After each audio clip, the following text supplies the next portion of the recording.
This is no joke. Robert Kiyosaki just issued a serious warning. Is this the 10th time he has issued this severe warning, or do we need to take it seriously? The Fed is also giving a speech today. Are we going to get another nothing burger, or will the Fed finally give us what we want? Hi there, lovely individuals. Greetings, Peepo Coin Channel. We will discuss the cryptocurrency market. We are going to discuss Bitcoin. We are going to discuss XRP. We will discuss a wide range of general financial topics, including finance markets. Therefore, all I ask is that you smile at me to spread those positive vibrations if you are interested in this type of stuff. Monday likes are free, so smishity, hit that like button. Do not claim that I do not spoil you. This amazing promotion is only available to you today. You do realize that likes are free? Additionally, if you haven't already, subscribe to the channel. Here, all of those things are incredibly helpful. At $2.17, XRP is currently down minus 0.3% for the day. Not too much. Bitcoin is also visible on the cryptocurrency exchanges at 105,500. Yes, if we travel to the future. S&P 500 futures are also slightly lower, although not significantly. The market, including the stock and cryptocurrency markets, appears to be waiting for the Fed chairman to speak today at 1 p.m. Eastern Time. At this point, they are waiting to hear about rate reduction or quantitative easing, or perhaps that he is retiring. Or something similar, but he's probably just going to restate what he has been saying, which is that there are a lot of unknowns, and that they will wait from quarter to quarter or month to month to see what the data on jobs and inflation are, and then make a decision based on the information that comes in. I hope that we will receive groundbreaking news, but I don't see any, Due to the fact that we have already been burned, I will set minimal expectations for myself, so, we might get news that changes the game today, but we might also see news that says nothing. Tell me in the space provided for comments. Don't cheat if the news has already been released. You're seeing this video, though, if he hasn't said anything yet, and you're still in. Please share your thoughts in the comment area. Will we finally hear about quantitative easing, or at least quantitative tightening, or do you believe we'll see a huge nothing burger again? So, let's see if that occurs.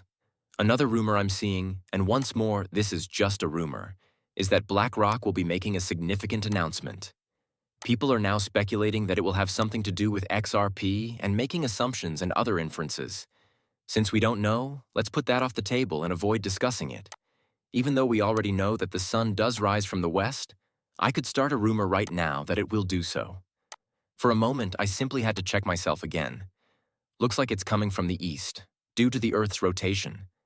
The Earth is rising from the west today, I may tell, but that doesn't imply it will happen. Therefore, it's critical to realize that there will be a great deal of volatility, particularly this week due to the Trump scandal. And if they mention China, is that correct? The market remains extremely fragile. And for better or worse, isn't that correct? I've said it before. Trump gives and he takes. Thus, this is the market's current situation, and we'll see. We'll watch how the Fed chairman handles it today. As I've already stated, I don't think we'll witness any significant movements until the two things take place. When Bitcoin's dominance reaches the 70s, the Fed begins implementing quantitative easing. Correct?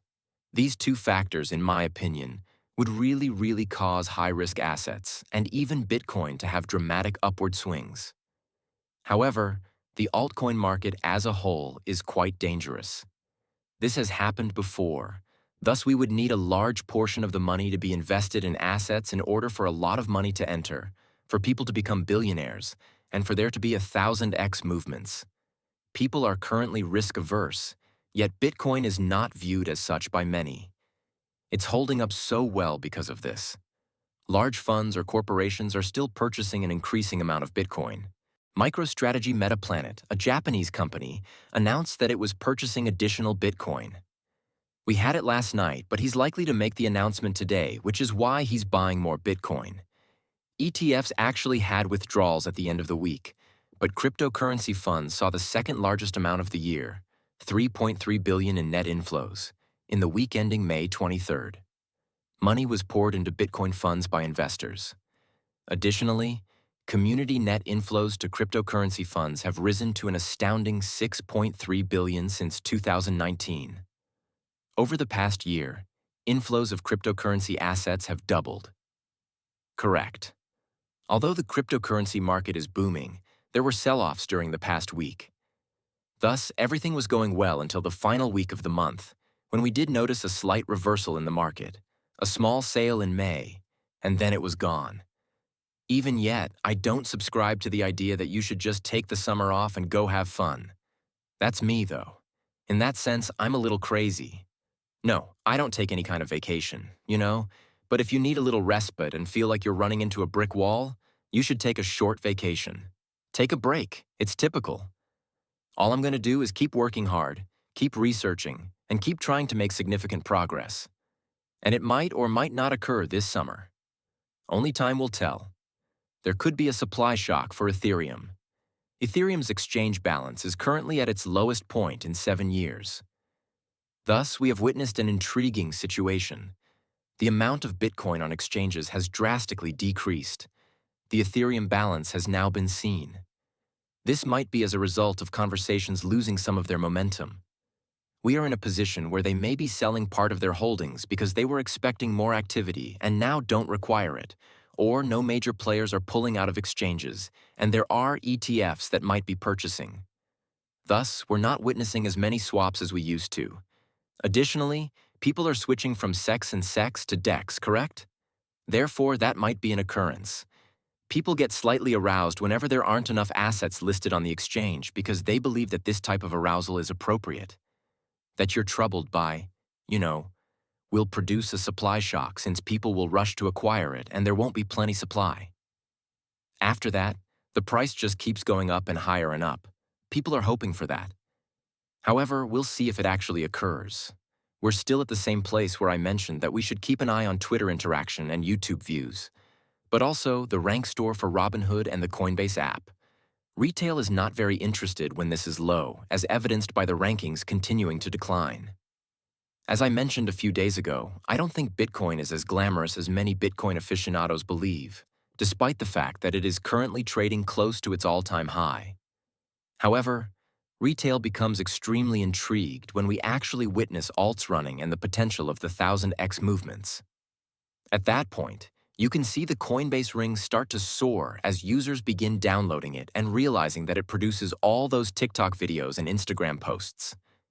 Bitcoin just exceeded $100,000, according to a YouTube reel or video. To Joe Schmo, however, he remarks, "Well, I can't buy a Bitcoin, right?" After noticing that. However, he notices that Fartcoin has recently increased to 1 cent and may even reach $1, right? Before, we've heard that. Then, it piques his curiosity. After that, he downloads Coinbase and attempts to purchase Fartcoin.